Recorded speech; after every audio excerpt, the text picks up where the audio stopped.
on the LBMA, every dollar increase in the price of silver is a $4 to $6 billion loss on those banks' balance sheets. They continue to short so that more people say, okay, we'll stand for delivery at these stupid prices. And then when do we get that ultimate default, which then pushes the price to the moon as everyone tries to cover, or it just blows up the system. So ultimately, we probably progress towards a more realistic ratio between price and mine supply, or in the ground mining ratio. At this point, I look at it as probably the greatest value I've ever seen in my career from a standpoint of what's called asymmetrical risk reward. What has the greatest upside and the lowest downside? It's silver. One key metric investors often consider when evaluating silver's potential is the gold-silver ratio.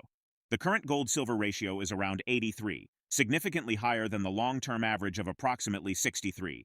Meanwhile, silver prices may spike over the short term if a strike interrupts mining at a major producer.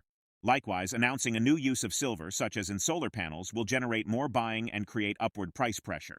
Renowned president and owner of Miles Franklin Precious Metals, AndySchectman, highlights the contrast between silver's 85-to-1 price ratio to gold and its much lower 7-to-1 mining ratio, revealing a significant market imbalance. Despite a 14-fold rise in the money supply since 1980, silver still trades at a 40% discount to its 1980 peak. While discussing the market dynamics, Andy cautions that a surge in delivery demands could create significant issues for the silver market, as only 300 million ounces are available at the LBMA. In October, the London Bullion Market Association reported that the holdings of physical silver stored in vaults across London reached a record low. Based on the sentiment at the 2024 LBMA Precious Metals Conference, silver remains an asset to watch in 2025. Many experts, including Andy, notice that the world may soon face forced price discovery due to potential delivery failures on the LBMA or cash settlement default. He emphasizes that Russia is significantly boosting its state reserves by increasing gold purchases and acquiring silver and other precious metals, highlighting their growing global importance. Russia's decision to add silver to its reserves could also profoundly impact the market. This strategic move, which distinguishes Russia from most other central banks primarily focused on accumulating gold, could be a key driver in pushing silver prices to $50, especially if other central banks follow suit. Now, we present the clips of AndySchectman's insights from his recent interview. Before we continue to discuss this, please subscribe to our channel and activate the bell icon for timely updates. When you talk about a price ratio at 85-to-1 and a mining ratio at 7-to-1, that in and of itself is bad enough, right? I mean, that in and of itself says, well, something's really wrong, and maybe it doesn't have to get 1-to-1 with its mining ratio, but it's got to get a whole hell of a lot closer than 11 times away from it. But when you put it into the context, for example, of a 1.1 billion ounce deficit versus supply versus demand over the last 6 years, another 265 million ounce deficit this year, and doesn't even include the military applications that mysteriously have been omitted from the Silver Institute's numbers. When you realize that the M2 money supply is up 14 times since 1980, and silver is selling at a 40% discount to its 1980 high. When you realize that there are 2.9 billion ounces of silver traded on the LBMA every day, which is 3.5 times annual global mine supply.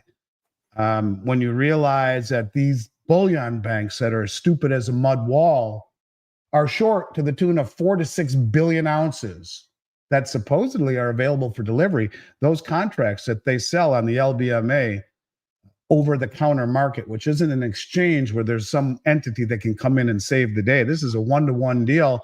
And all the people who have the other side of that trade think that they can stand for delivery. Doesn't mean they will, but they could.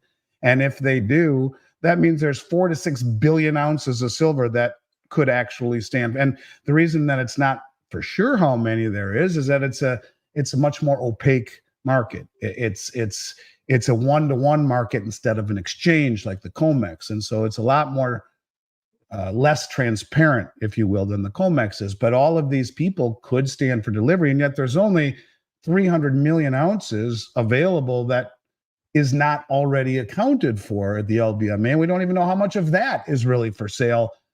What if everyone stands for delivery? And so when you talk about this scenario where we see continual deficits. We see massive naked shorting, and we see the smart entities in the global south draining the exchanges, where 8.1% of the float, the available 300 million ounces, was delivered in August. Where is it going to? Who's buying it? And so we are entering a period of time where it's accelerating, and the countries around the globe that are buying silver understand that.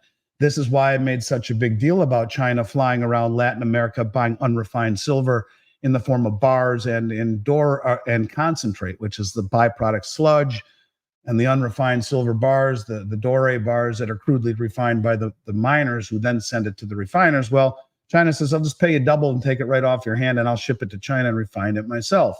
Well, they're already the largest or second largest producer of silver in the world. And if I had to bet, they're probably the largest. They just don't tell us how much they mine.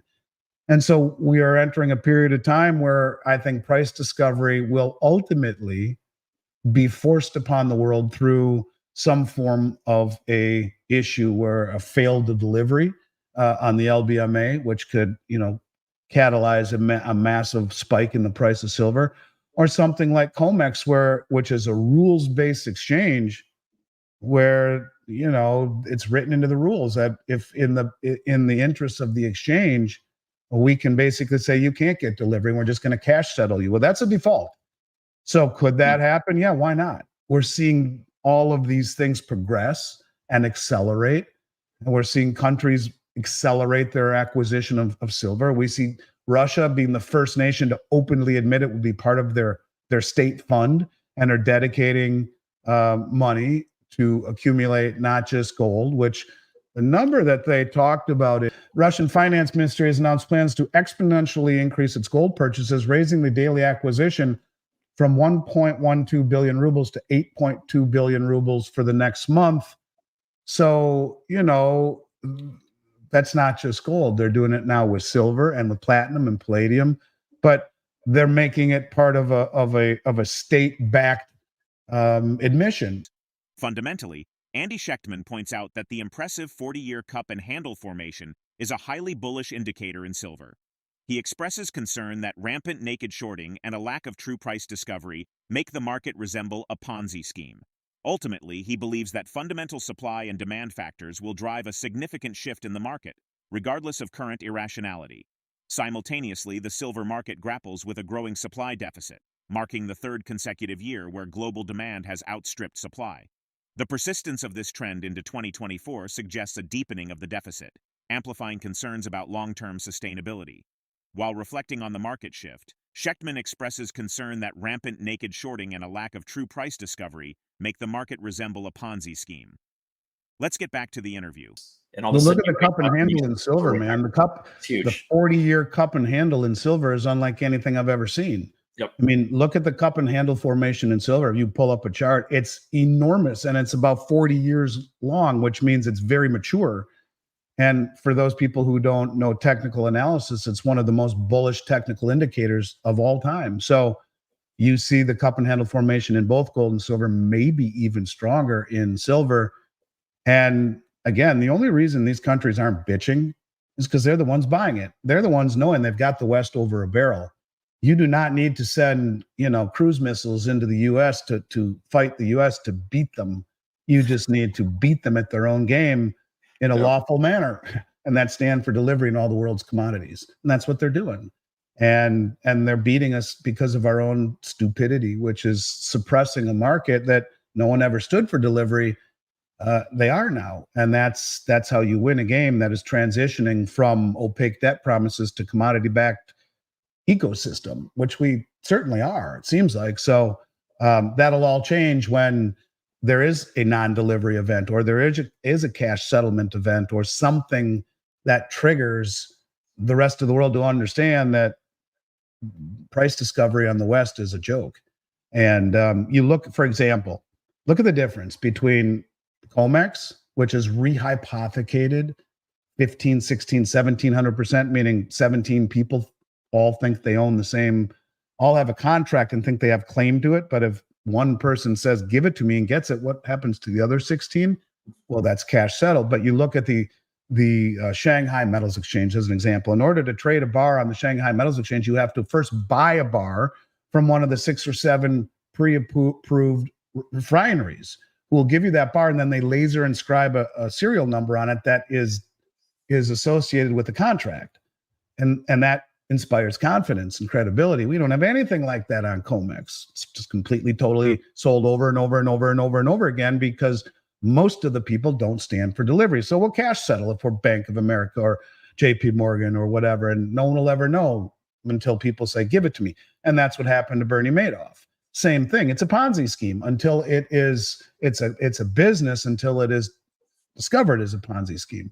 And, me screaming and others like me screaming about this only does so good because, maybe the people who are standing for delivery understand it, but if really the people in this country understood it, it represents an opportunity of a generation to buy an asset that is being accumulated at levels people I don't think quite comprehend because it's being masked by the inability to get real price discovery by this rehypothecation and this naked shorting in London that is for a very long time obliterated price discovery and the real value found inherently in this stuff.